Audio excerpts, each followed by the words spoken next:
I'd like to call to order the Wednesday, May 4th, 2022 Safety and Service Committee meeting. Would you please call the roll? Chuck Leonard, Here. Marvin Block. Here. Thank you. Actions on minutes from April 5th. Any revisions? I'm gonna whip through them. I'll second. All in favor? Aye. Minutes were approved. We'll move into item 3, project updates from Jack. Yes. Just let you know, and I'll hit these again in full council. But Edwards Road pre-con meeting, as you know, the bids are out, the prices came in well. The pre-con meeting is set for May 10th in this council chambers at 10:30. So we'll be meeting with the contractor, which was Shelley, and get that project underway. The next item is our Jersey Street bid opening.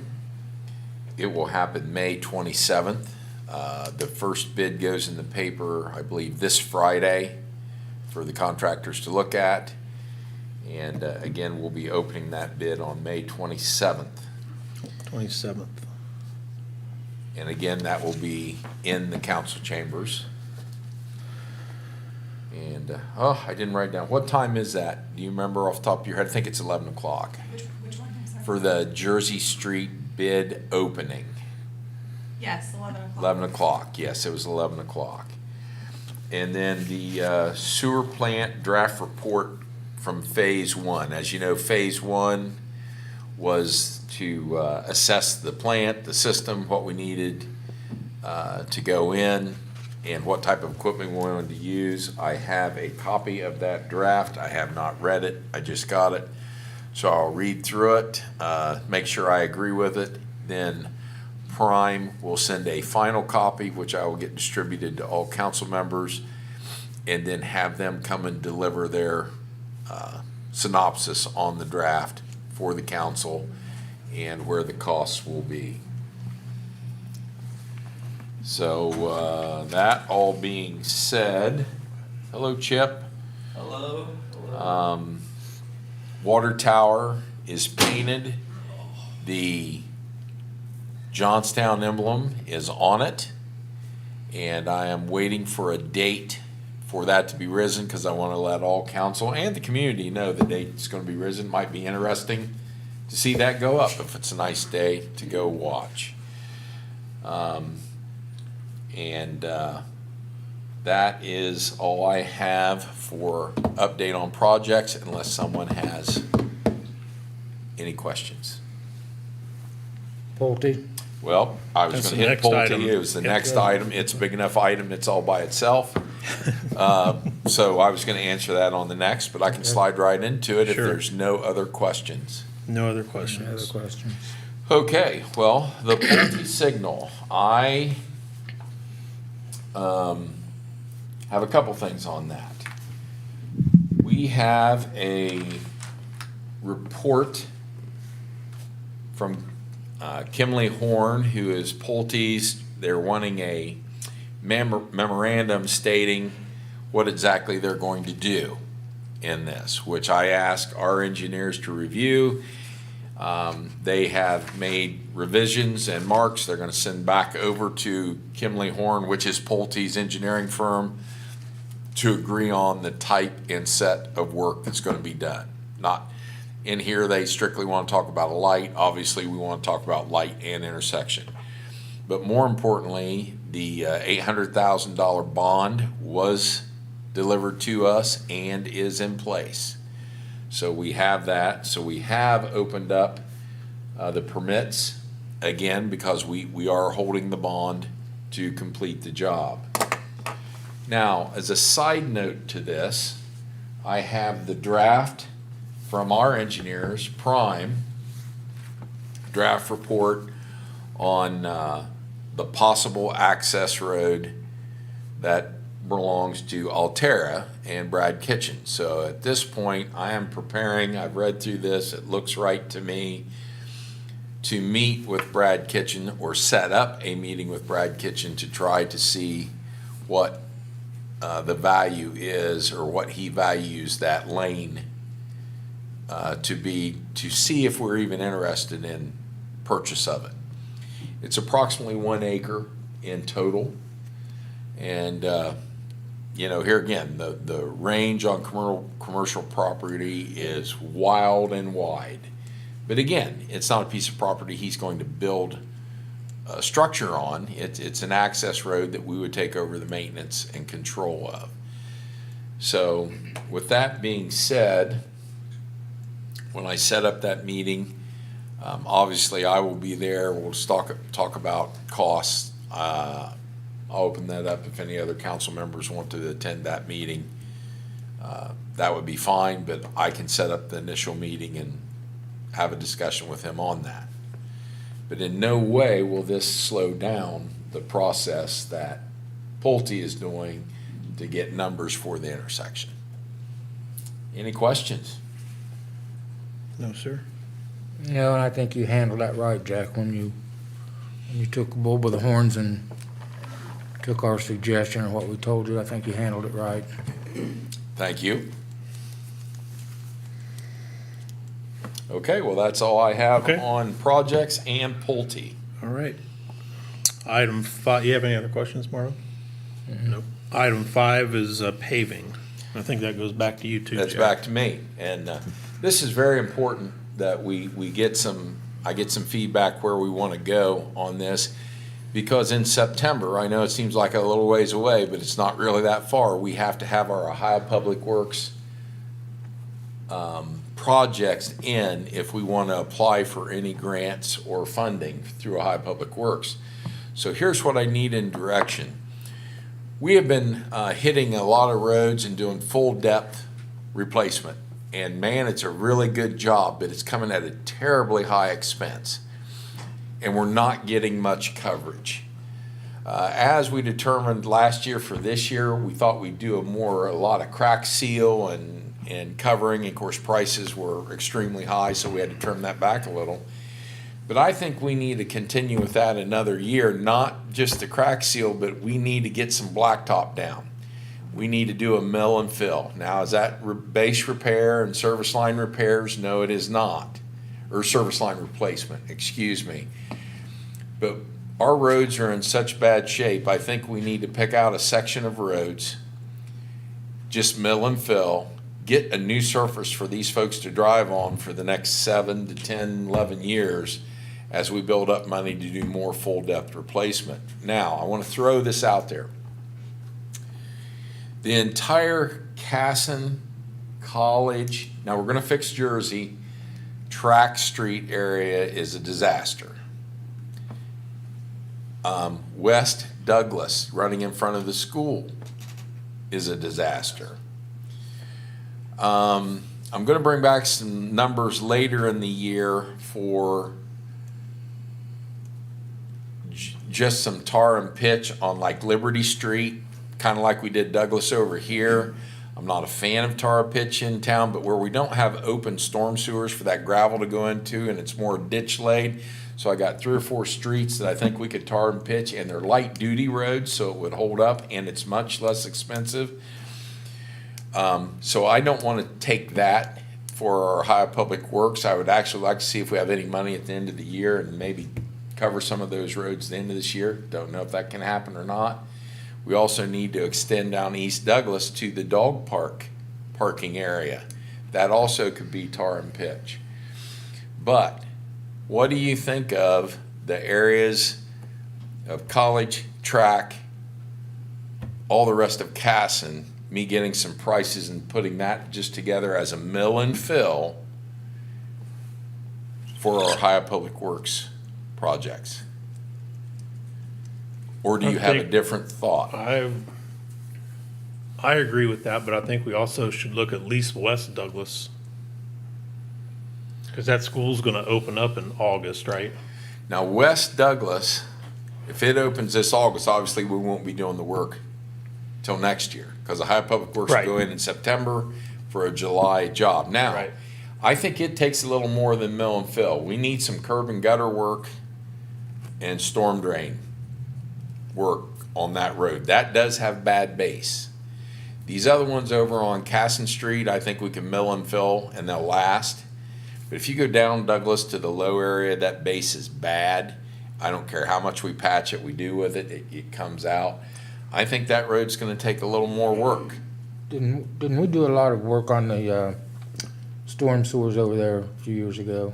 Well, And on eliminated a lot our of flow. Jersey Street project, we put some storm sewers in to prepare to take, when we do fix West Douglas, to prepare to tie some new storm drains in onto the South Jersey project. So we put some storm sewers in preparation for the time we were gonna fix West Douglas.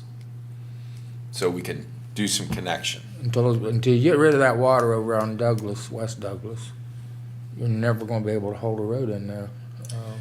Well, that's why we need base work, at least particularly down at that low area. Yeah. We're never gonna get the water out of her, well, I know it as the Reed house, Bob Reed's Yeah. old house, that backyard. Because as you recall, if you're a lifetime resident of this area, before they put the other two houses in there, that was kind of like a water retention basin. Yeah. Well, when they put the two houses in and built them up, that squeezes all that water over now just in that one lot. And we are stuck with the infrastructure that already runs because they put the new softball diamond and stuff right on top of that storm sewer that runs out through the school. The only thing that's going to help her backyard is going to be fill. And then we'd have to have curb and gutter down there to force it into storm sewer. So that's what I'm saying. That road is in terrible need. It's right in front of our school and our rebuilt school. We need to get something done with that, but that's a little more than a mill and fill job. So do you want me to make that a high public works job with a higher level and then just get I prices on mill and filling the other roads? I think we should. Yeah, because they're never, I mean, we have to do something. Those roads are ridiculous over there. Yeah, they're ridiculous over there, but I think their base, if we mill and filled on, Wait, it'll take forever. And to get the money assembled to do it, and we might as well just bite the bullet. Yep, I agree. so what I believe I'm hearing is West Douglas, let's do it quote unquote the right way. Let's fix that base and get some storm sewers in there to move that water. And then over on Casson and College and Track, let's see what it's gonna take just to mill and fill. Right, and then the whole stormwater issue is gonna have to be dealt with because we're required to do a stormwater management plan. And a little bit of investigation on that. Of course, we're not being hit with that by the EPA yet. It will come. But they will give us 2 to 3 years to put that program together. They won't say next month you have to have this done. So it depends on where you want to spend your money out of that section. Can we start on it? Can we begin to move it? Yes, I think we should.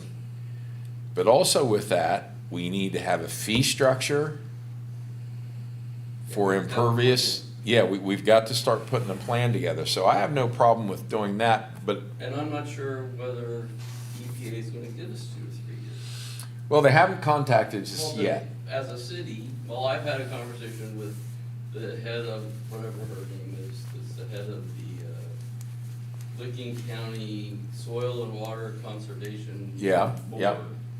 And she said, you do know you have to have file a plan. I said, yes, we do, we know that. Well, that would She be, said, well, we do those, and a lot of cities and towns in Licking County pay us to do their plan. I was gonna say, that would be a plan that either they could do or an engineering firm could put together, Anyhow. What do you, one way or another. It's one of another one of those things that nobody ever mentioned to us, that as a city, we gotta do these things. what do you think about talking to the, and I know it's different for a city, but to help us get started with that too, is we had the guy from Licking County Ditch up here.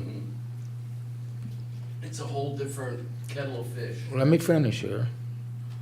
If we could do what he was talking about, some of the perimeter areas, and get those ditches going, it might help. We may need to do both. Well, it might help with the other program when we get ready to do it, because we got problems going all the way up to Pratt Street. That's where this problem starts and moves east, and this over here, that's what we was talking about when the 5,800 dump truck loads of dirt come in, and he walked out on us. I think we could get him back and talk to him. They've already got a bunch of maps and things. We'd see what they know and see who they work with. What is that? I think we passed the MS4 plan. We just have not. We did pass that. Yeah, we passed it, which Yeah. put us in. Not the, We passed it, but we haven't. as the city, so. Yeah, It's but, different. so it put us in compliance, but have we acted on it? Have we, No. have we done anything with it? And the answer to that is no, but that is an engineering expense, or we can pay soil and water, whoever, to get that laid Yeah, out we'll find for how us. much you charge. So to me, of course, I know it's all the same bucket of money, but that's an engineering expense versus what roads do you want us to put together? Because for a Ohio Public, Different. yeah, for a Ohio Public Works plan, they're not gonna pay for that engineering. It's more of our roads and things like that. I think we need to do them, because those track and Casson and College are so bad. And because they're light duty, I think we could get by with the mill and fill. If we do a mill and fill on West Douglas, it's just not gonna hold up at all. We need to work on the drainage there. And then another road that obviously comes to mind is Commerce Boulevard. Now, we're doing a lot of patching over there. Yeah, they've been out there recently doing some patching. Because they did some, but they missed a whole bunch of places. Well, It's like, I've talked with Dan. don't miss places. Little different procedure.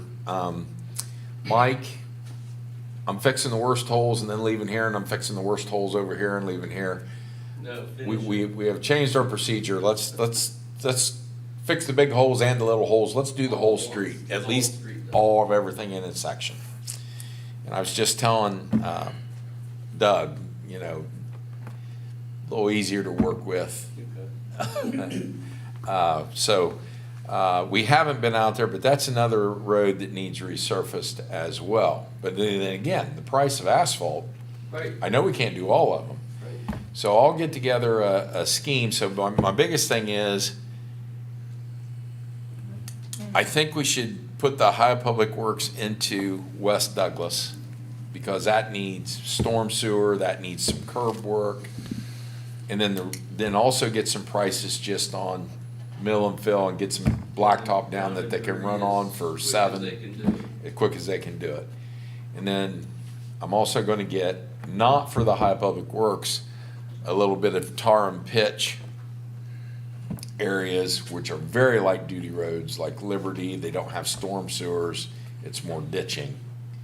And that won't hurt us. So, and I'm gonna, as soon as I get those numbers, I'm just telling you now, What about? I'm gonna come back to council and go, hey, can we find X dollars to Did do we do this? some patching on McCracken? Because that was a mess. I can't tell you for sure where he's at. I know he had, I think, Okay. like 32 hours in of asphalt work. Now, what I haven't specific been out road, there. I'm not sure. But it was a mess. So, but they are McCracken, Pershing, and Liberty, and Drury up there all need extensive work. College, Casson, Track, and a little additional piece to get us down to the dog park need work. And then I'm thinking West Douglas is actually in terrible condition. It is. I was just on that. And by the time we do all that, we won't have money to do all those roads as we speak, so we're gonna have to, but I'll get prices on all of those, and then we'll Get prioritize. the prices and then We'll prioritize from there. Yep. Yes. we can figure You know more about them than I do. Go for it. Well, as you know, I You don't mean, need Williams needs done. I mean, we have a lot of them that need done, but what I'm saying is those I think are the worst we absolutely have to do something with. Yeah. Okay. You need a motion from us or just, No, I just wanted a little direction from Safety Service, or see if you agreed with where I thought we would go. Yep, I agree. Okay, item 6, Mayor's Court, Police Lobby Considerations. can I speak on that real quick? You may. I talked to Diane the 15th of March. She's been covered up, but she was supposed to get us a description of the job and things so we could bring it back off the table and fill the job according to her description. It's still on the table in council. And I asked Diane to get us a description of the job so we could advertise it and fill it.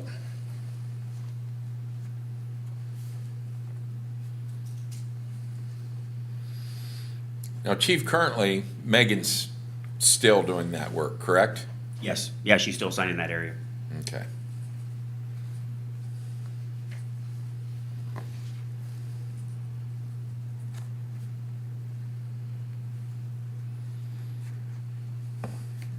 Do you have any comments you want to add to that, Chief? No, other than there was some consideration of taking the mayor's court clerk and moving it over to the admin side of the building. And I don't know if that's still for consideration or not. I feel ultimately that's the best place for it. However, logistically, I think it makes the most sense to keep that person where they're at right now until we grow maybe a little bit larger as a municipality and then we're able to actually shift that person over to another area.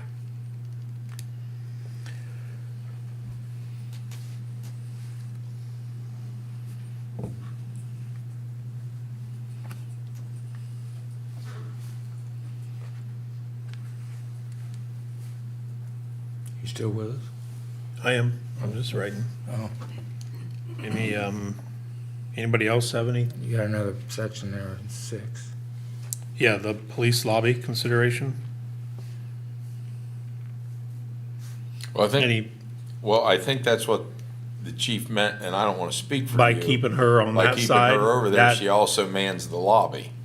Or am Yeah. I incorrect here? Correct. So she fills many different hats, but the main 2 hats it would be for like the actual police lobby of it, monitoring of that, leads as well as like some of the reporting, filing of the paperwork, what may have it, and then she also splits that role with the mayor's court clerk. Okay.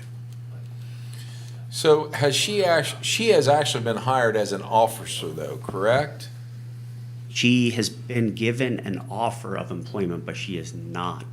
She's a part-time officer for Johnstown. She has been for a very long time now. So like her status has not been changed to a full-time officer to the state of Ohio, and nor is she actually receiving the actual officer salary at this time. So she's still kind of like in that holding pattern of the position that she's in until we are able to lift the hiring freeze. And So if she had a choice, and I think I asked you this once before, but if she had a choice to stay in her current position or become a police officer, which would she want to be?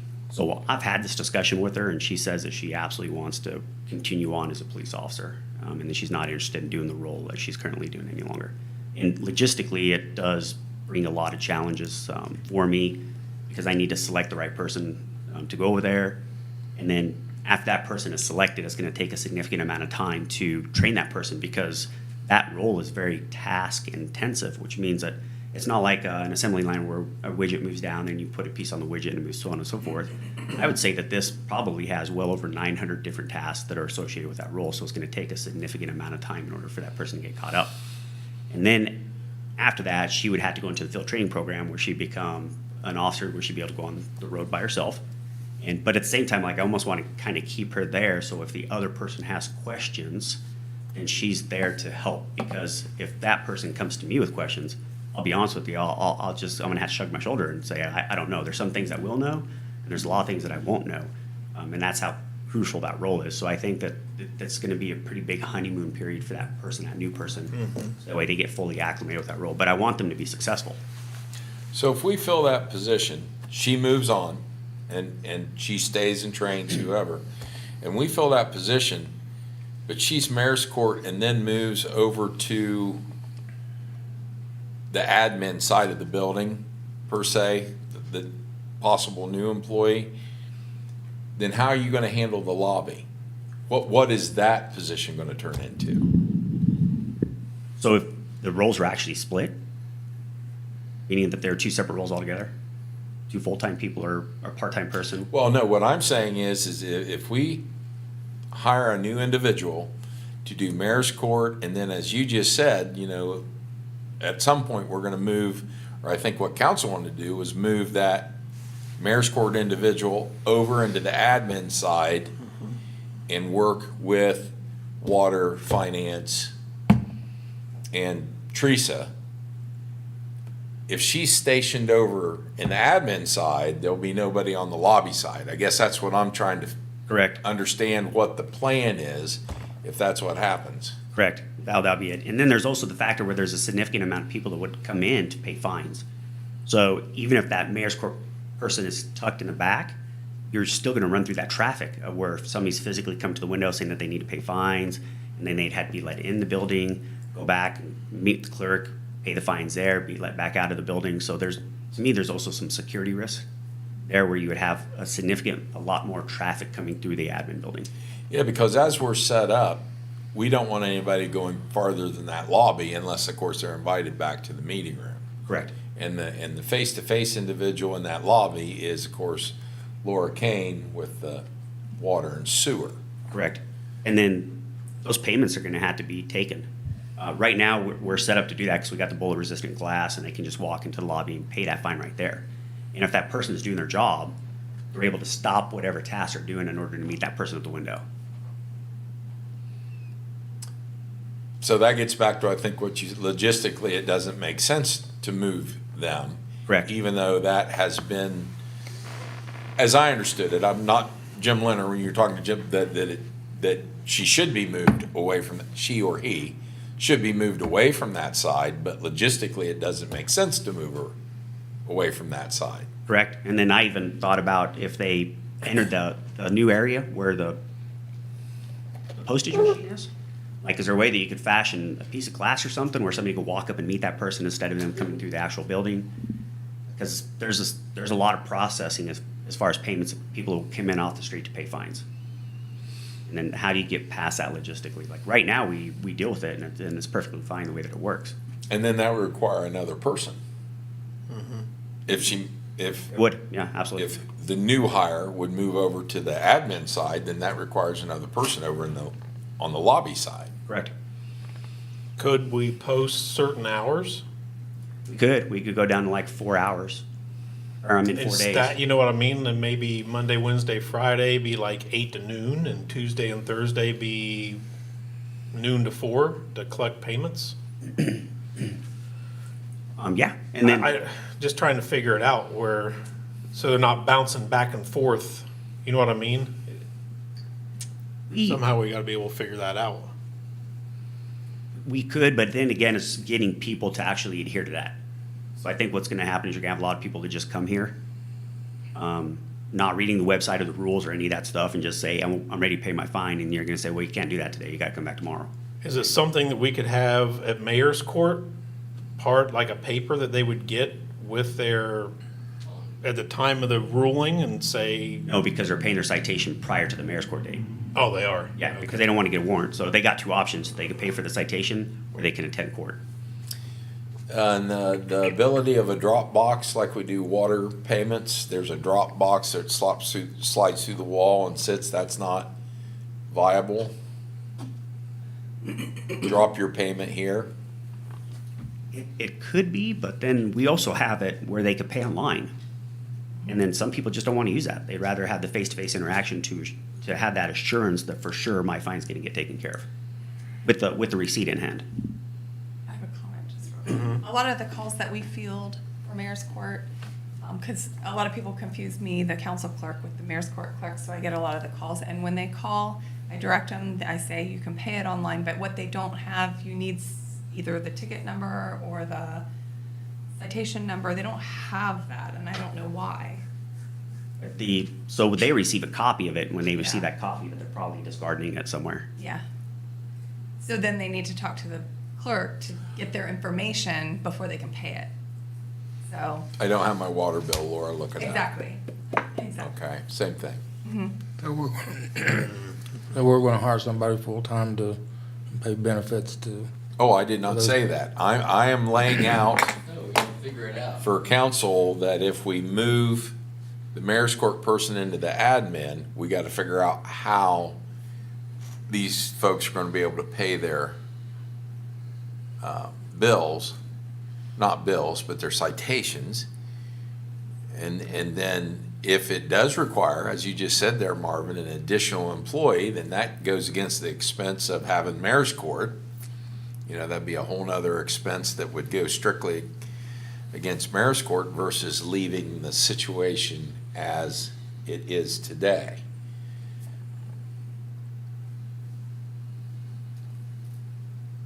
Because I think I'm not been involved with this, but just now, but if we're gonna have mayor's court, you gotta have a place to pay your Right, and citation. how Absolutely. Other municipalities handle this.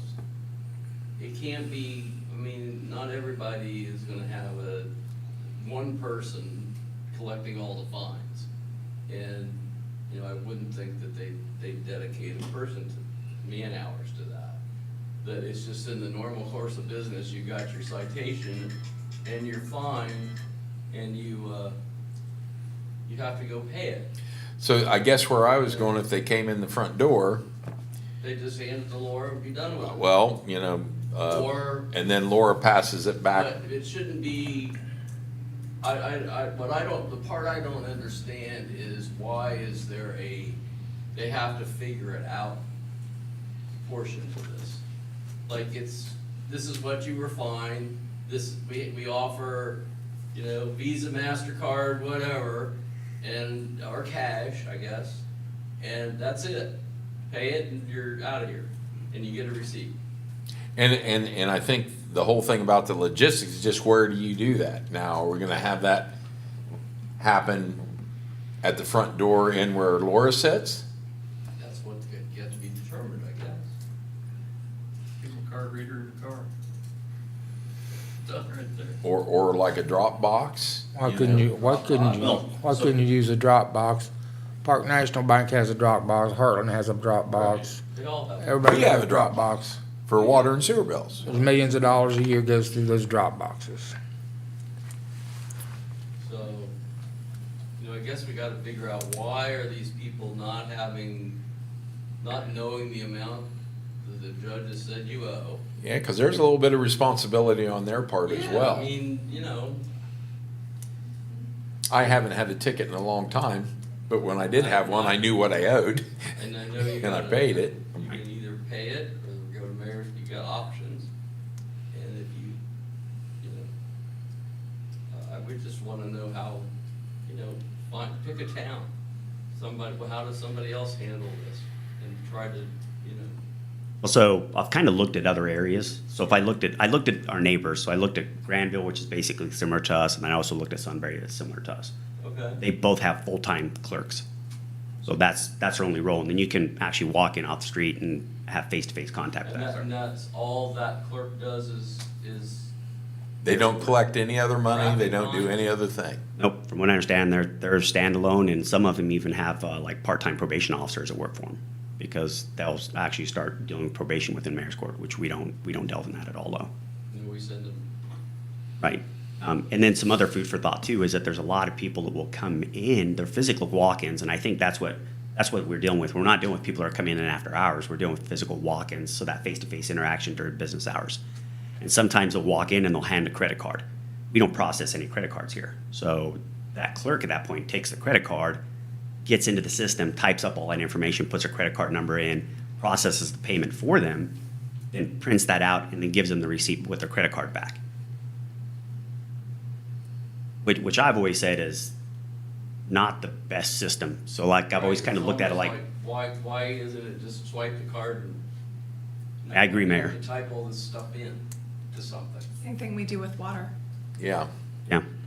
And I've had that conversation before. Why aren't we in a system where we can? I mean, I'd ask the same question. Why do we do that? Well, I didn't think we did all that. I think Laura tells them, hey, you need to get online and do this.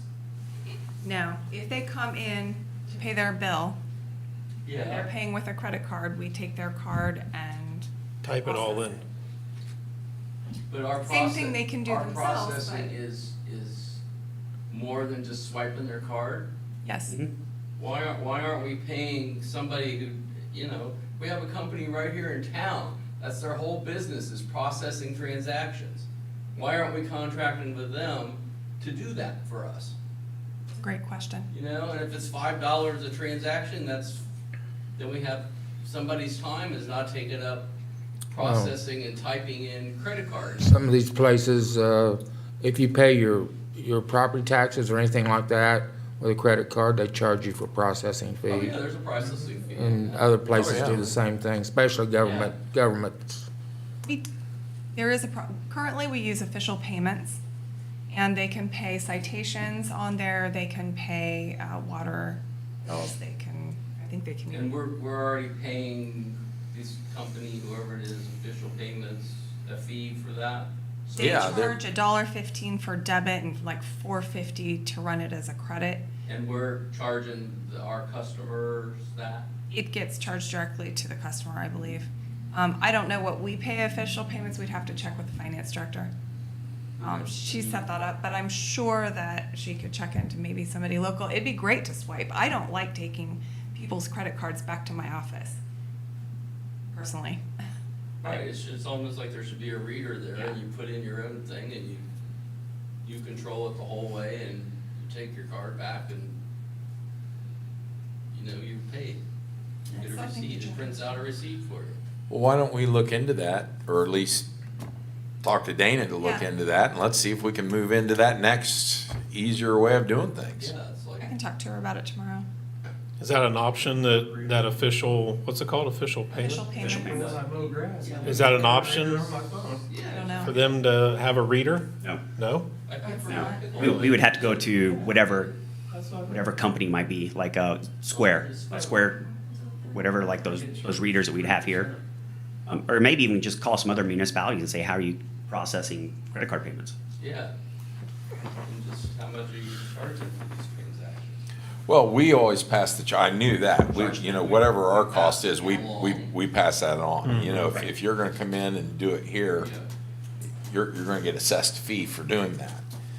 They pay the same if they do it themselves online at home. Yes. It doesn't have anything to do with whether we do it or they do it themselves. Yeah, but there's a fee for using the. Sure. Yeah. But credit card, that so. fee that you collect here goes direct to the company, and we don't get any fees for the time that our Right. clerks are spending on it. That's correct. Seems to me if we could set up with somebody local just to do a swipe and done, I can talk to Dana about that would be better than what we're doing.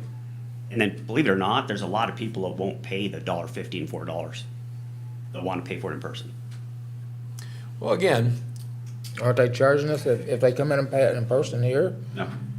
We don't pay the credit card company that for clearing it? now if they come in and pay cash Yeah, or check. Oh, cash, or yeah. check. I But again, misunderstood but you. then that gets into the Dropbox situation. Put your money in here. Here again, Put there's. your credit card back in here and we'll send it back to you when it's maxed out. There's being very helpful in trying to help the folks through, but also they have a little responsibility to get the bill Right. paid themselves. It's like, the rest of people. Just like a house payment or anything else. It's my responsibility to pay it. And I have to do it in their terms. So, yeah, I think we could You look lose into your that. water bill, though, you can come in and ask what you owe. Yeah, you can ask what you owe, right? But if they lose their ticket, they would have to do the same thing. And how many, the actual citation for the. Yeah, so we'll have to look up the name, like the name of the person, social security number, we'll have it. And then I think the bigger thing is if they feel like they're not gonna get that fine paid, then they know they're looking at a warrant for their arrest, suspension of their license. I mean, so they're big ticket items. It's not like, hey, we're gonna come and turn your water off next Thursday. So these people that come in, they want that assurance that that just got paid for, because they don't want those. How many folks that are getting a citation via mayor's court, I mean, is she taking payments that night? No, Mayor. So maybe like the next day. Generally, we need a little bit of soaking period in order, because what ends up happening is the officer issues a citation at the side of the road, person gets it, and if they were to come here, that clerk would not have it. So what ends up happening is the officer takes that ticket, gives it to a supervisor. The supervisor checks the ticket to make sure that it's accurate. If it's not accurate, he kicks it back to the officer, they can make the But changes. that's before it's gonna go to mayor's court. Correct. Or if they even come in here to pay the fine, the clerk's not gonna have that ticket in hand because it has to go through the process first. And then it will go, once it's been approved, it goes to that clerk, and then the clerk takes the ticket, enters it into the system, and then when it's entered into the system, it can take payment. Sometimes that happens quickly, and then sometimes it doesn't happen quickly. Like, she's on vacation next week, so there's an entire week there where those tickets are not gonna get processed. They just back up. Yeah, and last time she was on vacation for a week, she had, I believe it was 68 voicemails on the police side, and I think 79 on the mayor's court side. So that just is an indication of how busy that person is over there. It was 100 and some voicemails. You got a lot of Yeah, and then they got fueled. They eventually they were like, well, "What's going on?" You know. He was on vacation too. Okay. And a lot of those are actionable. You know, they want to call back. Yeah, we're gonna, if we can do the checking with whoever, other municipalities and how they're handling their credit card payments and see if there's an easier way. Or if somebody is also cheaper. So who is going, Teresa, are you gonna look at that tomorrow, did you say? You were gonna call somebody? I don't know Yeah. why she ultimately chose official payments. I'm not sure. I know she's gone back and forth with them a few different times over the years, but I can talk to her about it tomorrow and see what other options there are, See if they can, or if she researched any at all at the time. I don't right, know. if she, Yeah, and that does, Teresa, lead more into a finance situation. That's probably something that she should Yeah. investigate more than you. She's handled it, I mean, since she's been here. And, we're looking for something quicker and simpler, a swipe. We don't have to take the card, we don't have to enter. And the way I look at it, and this may be right or wrong, but if it costs $6 instead of $4, that's not our expense for the convenience, but having you or Laura or whoever have to take their time and check on it. Now, can they get online and look at what they owe? Yes, as long as they have that citation number, they absolutely can. And the officer tells them on the side of the road when they close what the exact cost is. And then it's also notated what the cost amount is on the citation itself. But yeah, I agree, we definitely need a simpler way, an easier way. I would like to tap to pay it, because like, I love it when I can tap to pay something, pay with my watch or my phone. Yeah, I don't even have to contact anything at that point. And I think it really just comes down to what, the services are generally free in those, but we just pay for equipment. So the question is, what's the cost of equipment? Because that company's getting whatever percentage of that transaction. But that equipment has to tie back into the software that we're using with that official payments to make that payment. Correct, the biggie Right. is that right there, because Yeah. if those get lost, then that person gets You a would- warrant or You suspended. would think official payments would have something like that by now, wouldn't they? I mean, certainly they wouldn't. They may. Maybe it just takes a call to them and say, hey, we need a physical card reader at the site here that gets tied into your system. maybe it's just something that's simple that nobody, like, Yeah. call them up and Some ask things them. we can look into. We could ask Dana to look into that tomorrow, I guess, yeah. Okay. Anything else on that? Jack, got anything else? No.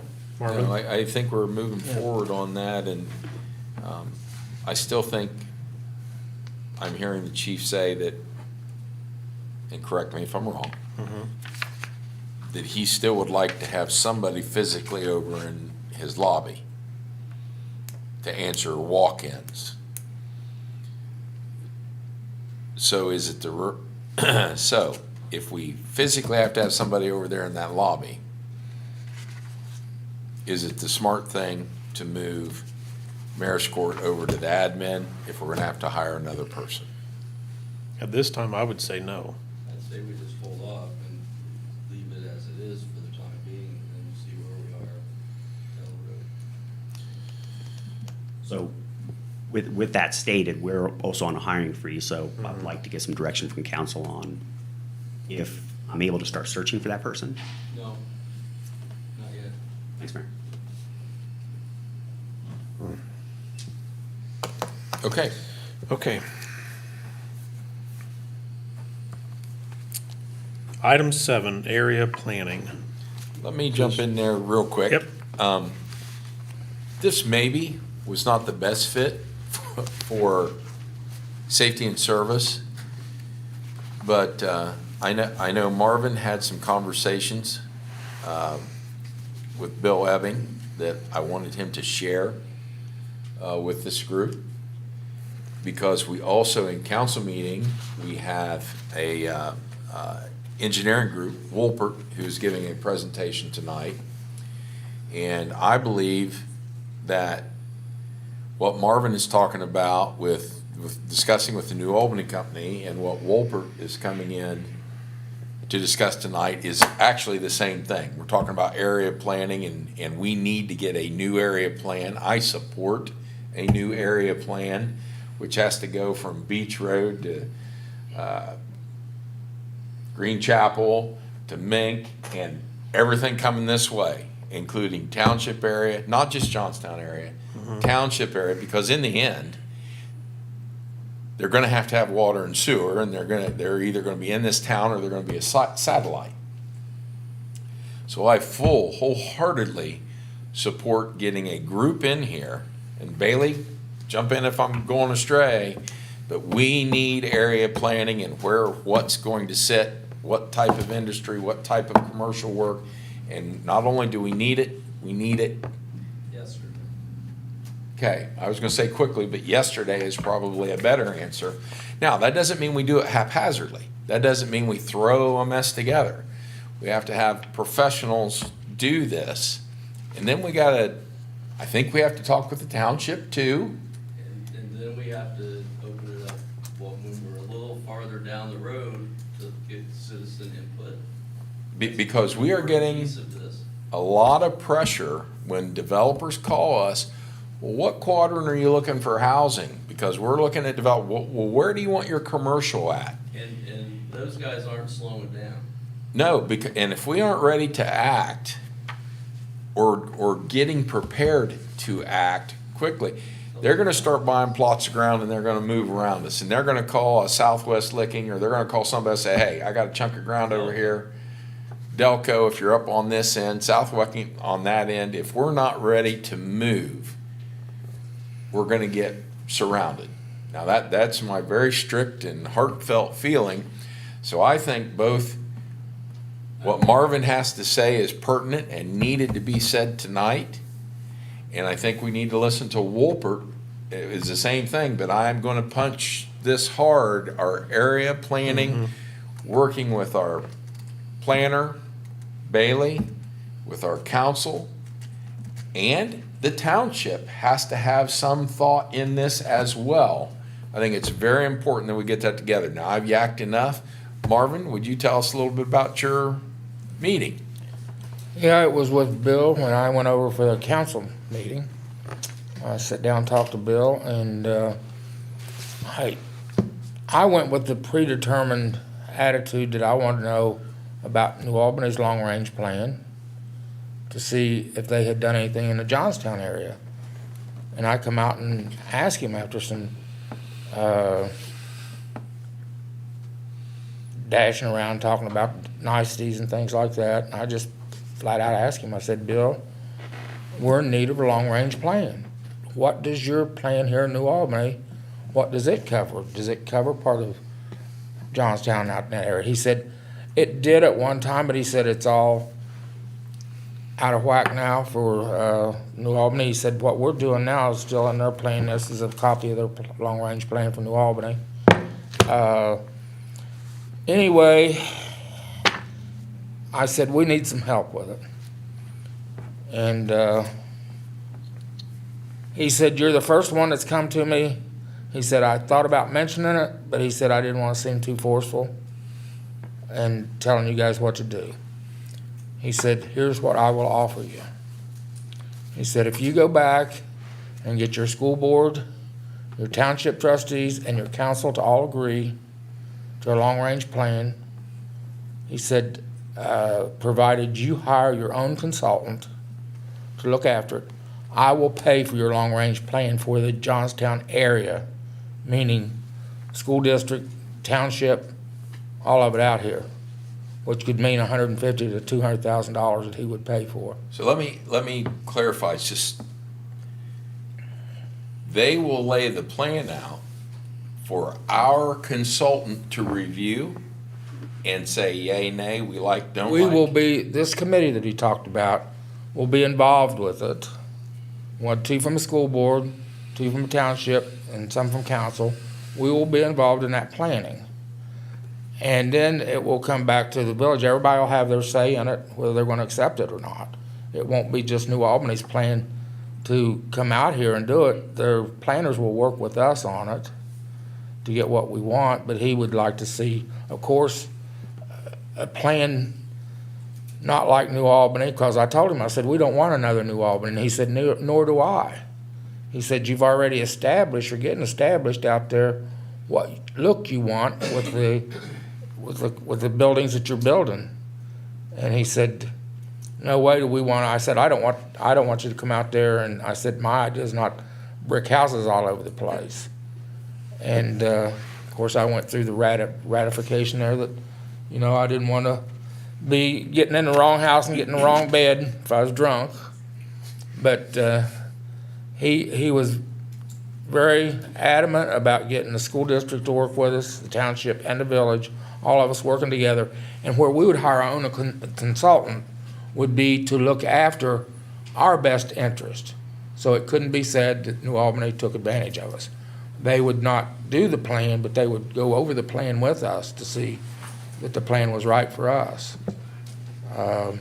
So the consultant that we would pick would actually lay out the plan. No, he would have the plan laid out, our consultant would be checking it. Okay. And could interject Yeah, at 30% or 60%, because that's the way we lay a lot of things out now. Is, no, we don't like this over here. Why is this over here? We want to move this over here. Is that?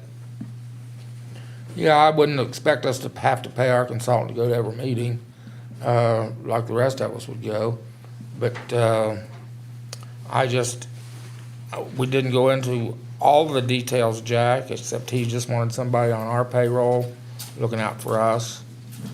Well, I think that's where our two ideas build together. Yeah, see, that's what I'm saying. That's where We're not, you know, I think we're all in the same ballpark here. And it's a matter of, we can take, you know, if the older folks are gonna do their part, they're gonna find we're gonna have them on the search for dollars to pay for this.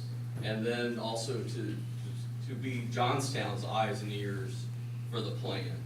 And then if they'll be happy, I think, to work with whoever Bill has in mind. Because I know he's already on land that the New Albany company owns, he's already working with somebody, or that they're talking to active property owners about them developing that. And they're already working with folks on that. So, you know, he's got a couple people that, engineering firms that are already working with them.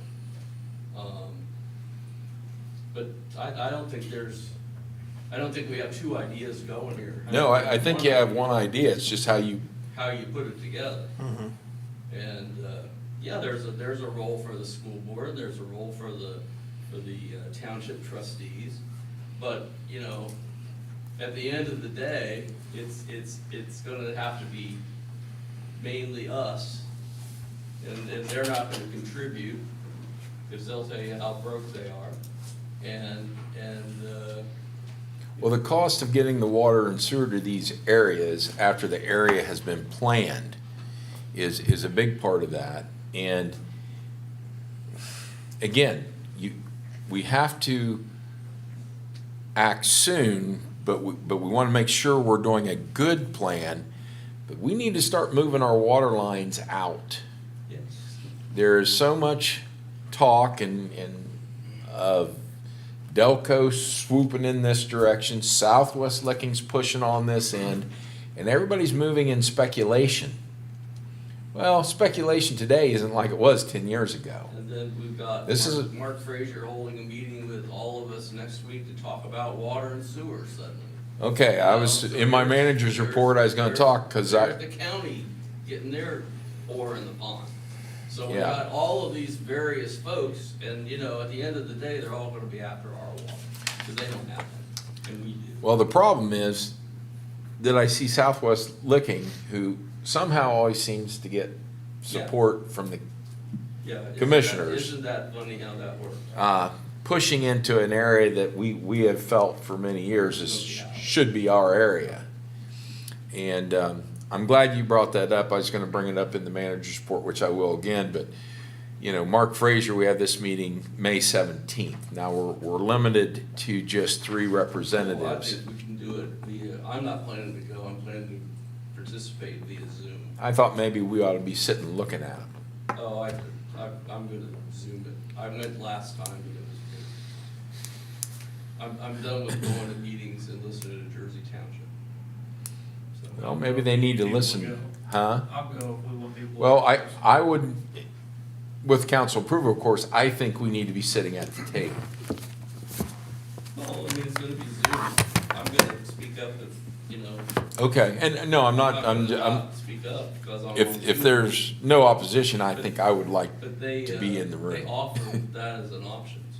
Yeah, I did see the Zoom And option, my last trip over there was sort of a waste, but it did say, frankly.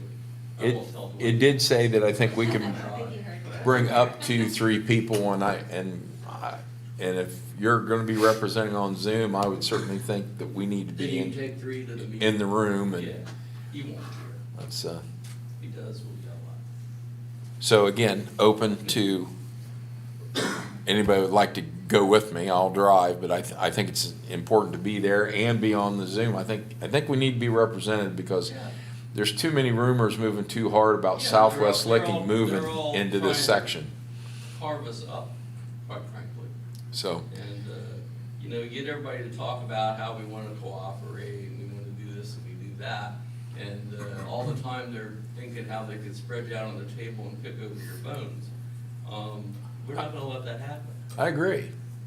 And that's why I think that's why I think this area plan is so critical that we say, no, Johnstown has a plan. We're here. This is where we're gonna We're not develop. going anywhere. This is we're within this aquifer, this is where we're at, we're going to develop. And I think we need to become more boisterous, a little more, Of course. we're here. This is the territory we plan on Service. serving. That's a better word than was gonna come out of me, but yeah. So I really think it's important that we be heard. And I know you've been working very hard, Mayor, on letting us be heard. But when it comes to serving areas, First In usually controls the area with water and sewer. And that's just a fact of life. Very rarely do they run lines on top of lines from different entities. Because it doesn't make sense. No. So, okay, thank you for bringing that meeting up. I was gonna bring it up later, but I think it's Mark will be here important. later, I think, So back into this area planning, I think we have 2 thoughts. It's just how, two different directions, but it's the same idea. And we need to bring it together. So, I'll be quiet again. Marvin, do you have any more to add on your meeting with Bill? No use to. Huh? No use to add anything to it. Okay. We was talking about water and sewage. There was a rumor that's going around that Johnstown doesn't have the capacity or can get the capacity It's that, a lie. can I finish, please? Okay. Real estate guy is spreading that around, and I had a discussion with Bill Ebling about it. In fact, I called him about Keith Morrison spreading that rumor. And he called Keith Morrison before we had our meeting, had a little discussion with him. Keith Morrison and I had about a 15-minute discussion. And it was not pleasant. But he's telling people that we don't have the capacity. And I accused him of telling people that to suppress our real estate values in Johnstown. And that kind of got their attention a little bit. And while we was discussing that, I told Mr. Ebling, we had a nice meeting now, but I didn't roll over and play donkey. I told him, I said, you know, Keith Morrison is spreading these rumors about Johnstown. And I said, it's just a rumor. And I told him, I said, we have the engineering going on right now about our water plant. And I said, it goes in for a study on the creek that we dump into about which kind of plant, and that has to be done in July and August in dry season. And I said, that's in the process. And he said, well, we hadn't looked into that. And I said, well, I don't appreciate Keith Morrison telling that around. And he said, I think I've addressed that. And I said, well, if you want to, and he said, well, Keith Morrison really believes that because he's seen a study a few years ago. And I said, well, if you want to listen to what Keith Morris says, maybe I need to start the rumor that New Albany doesn't have any water or sewer capacity. They don't. You don't own anything. That's true. He leaned back and he started laughing. And I said, we can punch holes in the ground. I said, if you want water out there for Intel, I said, we'll go out there and punch holes in the ground. We'll pull the water out and manage it and furnish the water to Intel if I can get the rest of council to go along with us. And he looked at me. And they are not tied up with Columbus the way people think they are. They have some negotiating room. This is another discussion I had with New Albany. I sat down Monday and had a discussion with Jennifer Chrysler. I also found out from Jennifer Chrysler that the New Albany Accord, they reached out several times, and they was rebuffed every time. And they was asked if we wanted to participate in a water system or water furnishing water to them, and they're going to need 15 million gallon a day in the next 15 years. And that was told to our former manager. That was told to him last September. And that's the reason I asked you about it Monday. Oh, well, nope. That And didn't get to me. Teresa, would you expound on what you told me today about the calls coming in from New Albany and stuff?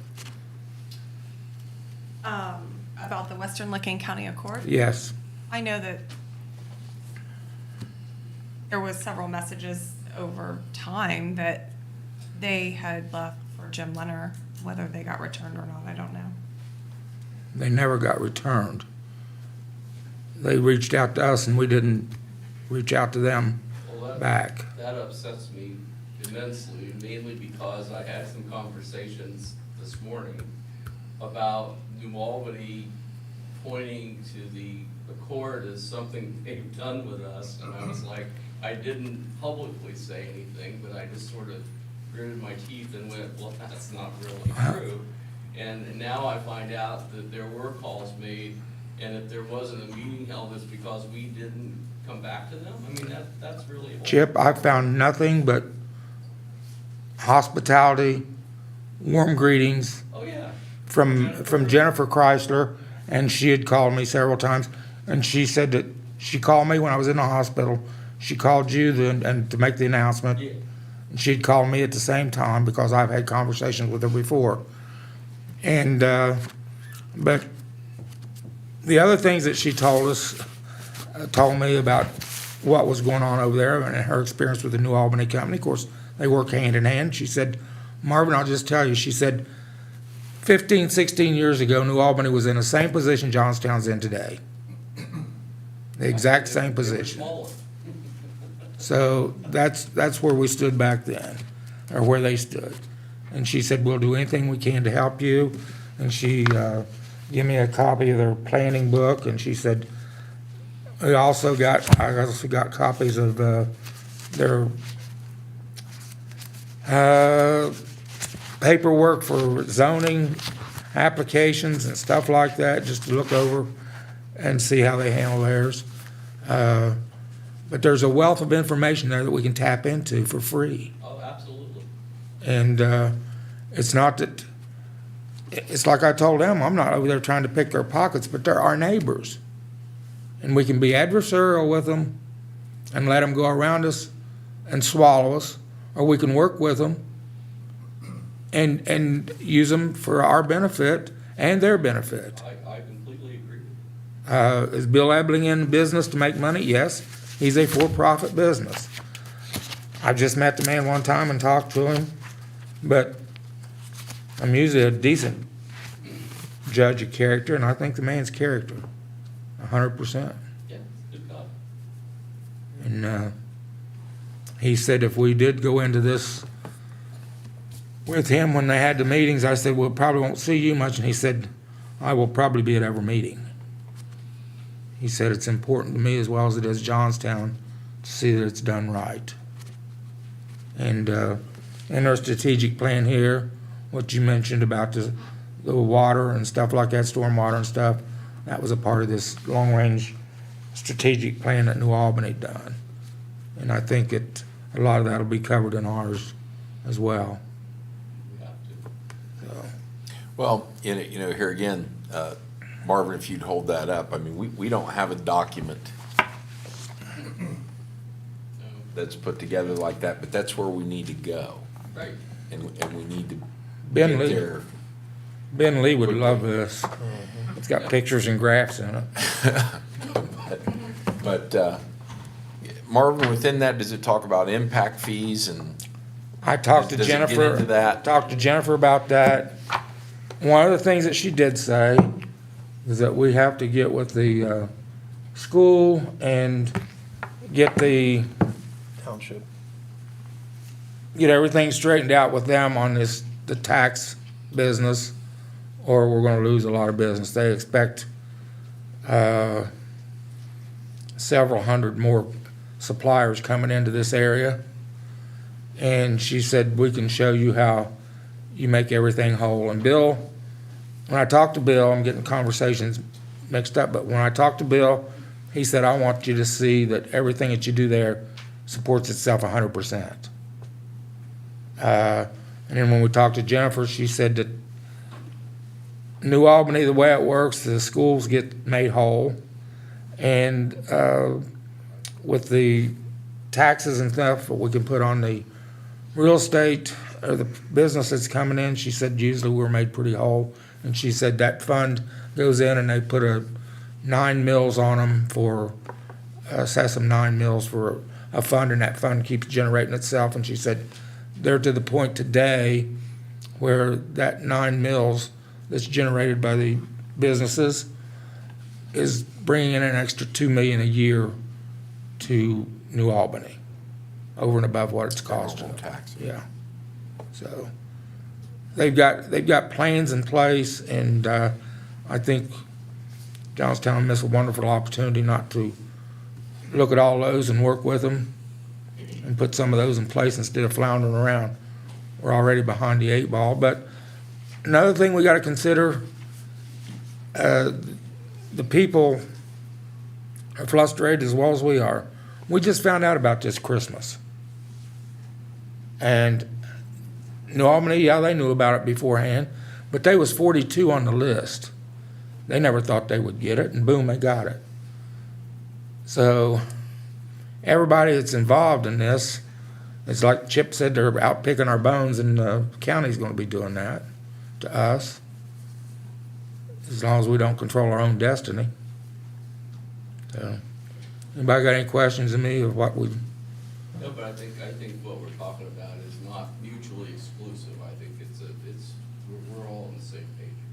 I agree, and that's why I felt it was important after I talked with Marvin and I knew Wolpert was coming tonight. Both you council members are talking about the same, members are talking about the same thing. It's just how we're gonna What upsets me bring it from together. Marvin's conversation is the fact that this conversation with Jennifer was I luckily didn't say anything or I'd be out apologizing to him, because I was gonna say, wait a minute, don't use a court as an example, because it's not, we weren't at the table having meetings or talking about things. So, That's not the first time I've heard that. Jack and I, when we went down to talk to Bill Yeah. Evan, he told us the exact same thing. He told That's Marvin I that, had my meeting with him too. that Jim Leonard knew what was going on in September, and he did not bring that information back to us. well, I don't wanna take up my time I was gonna spend on just tell a little bit about, just the mayor and city manager and their water person all send their greetings from Chandler, Arizona. Impressive city, impressive, community, really, I can't say enough about it, and how they interact with Intel, who's not their only Fortune 500 company or Fortune 100 company sitting there that they are the hosts to. It was fascinating. And the fact that the water supply that was originally set up by the city on Chandler for the Intel factory was all well water. And it was only later that they built a reservoir. And, but they still use their wells. And they can turn one off, turn one on, they can move it around. They don't have a wastewater problem because every drop of water is used.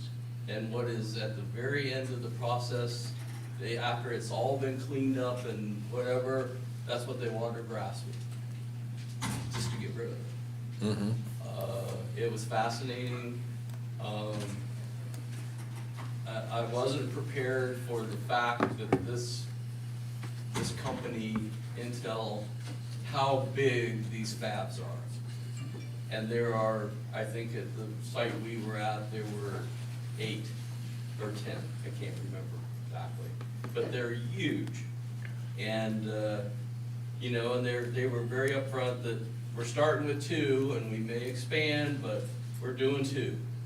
And it was fascinating. And in fact, they have 2 under construction right now out there, and you could see how deep the hole goes and to form the basement, and then these things that are running 85 miles an hour above your head. They didn't let us in that part, but they didn't want us to have to wear a bunny suit. So, but they showed us how it works, and it was fascinating. And it was a quick trip. We had lots of Licking County folks on there and some Columbus people, and Can I hijack it the was meeting good. back? And I want others, they're gonna do other trips, and I'd like everybody to have an opportunity to go. Sharon was Okay. supposed to go, she didn't. I wish she had. Yeah, could I hijack this meeting back though real quick? We got 2 other I'm things that done. we need to I'm discuss, so done. if you can hold off until the council meeting, I would appreciate that. So on the area planning, Marvin, are you okay, since you've made some good progress to get started? Do you want to head that up and keep moving with that? I'd like to, as long as I'm able. Okay. I think that if council decides to do this, we need to get a presentation from them. I agree. It has to be more than just a conversation, it has to be a presentation from the New Albany company Okay.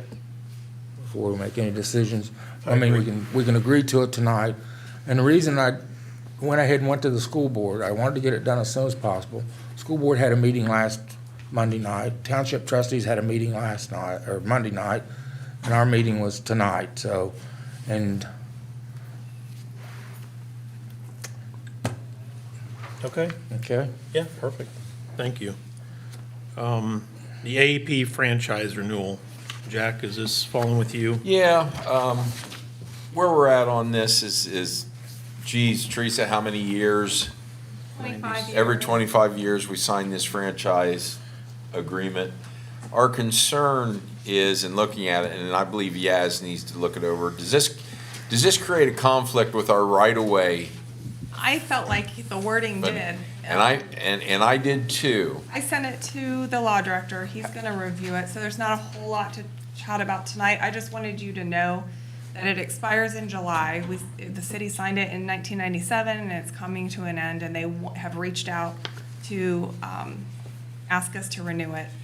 Yes, but my biggest concern is we don't want to, and did you point that out to Yaz? Yes. I didn't get a chance to talk to him, but we don't want this new agreement to give relief on the right-of-way funds that we use. That was the only real problem I saw in this.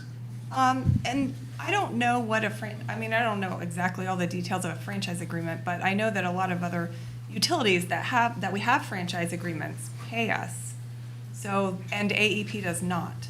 Mm-mm. So I don't know if that needs to be a discussion or not. So with that being said, I for sure don't want them to have relief from the right-of-way program, because they are a major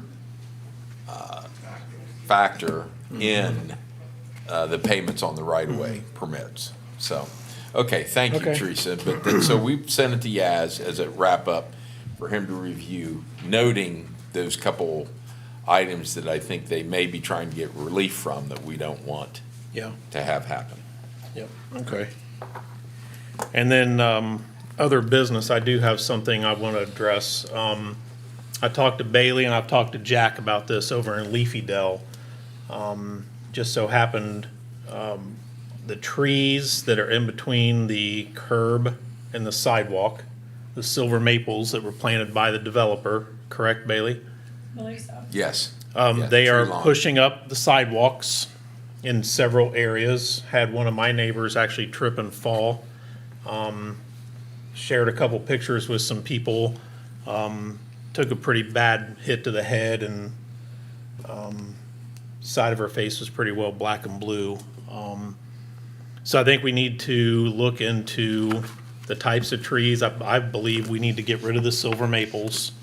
Have some discussions and start talking about, Didn't we adopt a list of? Yeah, we got we do. We got an Yep. official list in silver maples on Yeah, it. but what he's talking about is existing. Yeah, they're We no existing right longer now. plant silver maples. Yeah. Well, that gets into the question that we've got to, I think you were going to. Right. Whose trees are they? Who cuts them down? Is that a city issue that the city's cutting them down? Are they homeowners' trees that they cut them down? Or the HOA? Are they HOA? I never even thought of that question. Yeah, there's several things we need to look into, and I brought it to Jack's attention and Bailey's, and I think it's something that I just wanted to throw out there so everybody knew that we were actually looking into this, because now that is, that's a problem. In the past, I know when we were trying to put the crosswalks up by Edwards, the flashing lights, we had a tree in the way up there. The city cut that down, but we had to get approval from the homeowner to cut it down, because at that time we were classifying that they were their trees. So if we have a dangerous tree causing a problem, I guess what we need to find out is, since at that time we determined they were the homeowner's trees, do we say you have a dangerous tree, or you have a tree cause you have to cut it down? Or do we just get permission from the homeowner and the city cut it down? If you go right out here on South Main and look at the east side of the road down, we've got a tree at a 45-degree angle leaning over the road that when it comes down, it's gonna take out every wire we have. And it's gonna block State Route 37. So we need to. So, and it's a live tree. It's not a dead tree, it's just at a 45-degree angle. So I wanted to talk to Bailey about that, and then Doug brought this up, can we force the cutting of those trees? Do we go ahead and cut those trees? And who do they actually belong to? Bailey, have you had a chance to look into any of that yet, how we can handle this? I haven't really, but I do know that last year there was a car accident, and the car accident resulted in, I believe, 2 trees going down. And the homeowner asked us to replace the tree, and we told them that that's their tree. They're responsible for replacing it or going after the driver's insurance to replace it, but that the city was not going to moderate that interaction. But I think we also made a change that trees no longer go in the tree lawns. They have to be, all new trees have to be set back in the yard. That's correct. It's in our new zoning code, which is still a draft, but we requested that Pulte plant all of their trees in the yard and not in the tree lawn. And we requested, since we've adopted that rule, that Schleybaugh plant all of their trees in the yard, and both of those developers have complied. Because we have additional problems. One, the roots lift the sidewalks, which then the sidewalks are the responsibility of the homeowners, so that's a problem. Two, when we're plowing, when they're in those tree lawns, when they get a little bit of size, not only do we damage the trees damage the salt trucks as the beds are up. So I guess one question I have, if we take these trees that are in the tree lawn out, we don't want them replaced in the tree lawn, or because it was existing, can we say you cannot replace that tree in the tree lawn? Well, on US 62, we allowed replacement in the tree lawn because that's where they were before. Okay, I'm thinking about your situation and this one right up the road here. I think if we can get them out of the tree lawn, we don't want them in the tree lawn, Yeah, unless they would be a specific type of tree that's not going to get then down grows instead of huge. outgrows. Yes. Yeah, Okay. there's a lot of logistics involved. So in the very near future, you and I need to discuss how we're gonna handle the situation over in Leafydale, but I've got a tree right here on Yeah. State Route 37 that is also very problematic. So just the one, Judge, We reach out just to the one tree. Well, I'm gonna reach out to the homeowner, but I guess what I'm going to have to say to this group in council, does the village cut that tree at our expense, since we have to get permission from the homeowner to cut the Can we tree? get a We quote? went- I've got a quote. All right. We went down through there and trimmed it last year, trimmed them and paid for that trimming. Who did you get the quote from? We've got a group, of course, we have the Jersey Street project coming up East Jersey, and we have, a half a dozen trees that have to come out to put the expanded sidewalks in. While they were in here, I just got a number from him to cut that down. Jack, we do have a dangerous tree ordinance in our zoning code that says that the city manager can deem the tree to be dangerous and it needs to come down. If it's in threat of falling on a electric What- line, falling on a house, it can be deemed to be dangerous. What do you think about asking a homeowner to make it look, ask them if they would be willing to pay half of it if the village paid half of it, taking it down? I don't have any problem with that, but, in a case that they say, no, it's a live tree, I don't want to cut it, I still think we have a serious issue about to happen down here, and we already have an issue in Leafydale. I'm just looking forward, do we have the authority to go ahead and say, no, that tree will come down? We've got it in our ordinances about the tree And, arbors. and we do, I do, in that case, and then we foot the bill to take that tree down? I have to look at it again, but you might be able to put it on their taxes. Okay, thank you, Bailey, for that. Do you have anything Nope, else in have this? Nothing else. Because You, we're gonna Marvin? address those two issues next week. Okay, perfect. Is that all right? Yeah, that's great. Yep, sounds good. Marvin, you have anything else? Anybody else? Chief, you have anything? Yes, sir. Bailey? Jack, you have anything else? I'm good, thank you. And I'll entertain a motion to adjourn. So moved. I second. All in favor? Aye. Aye.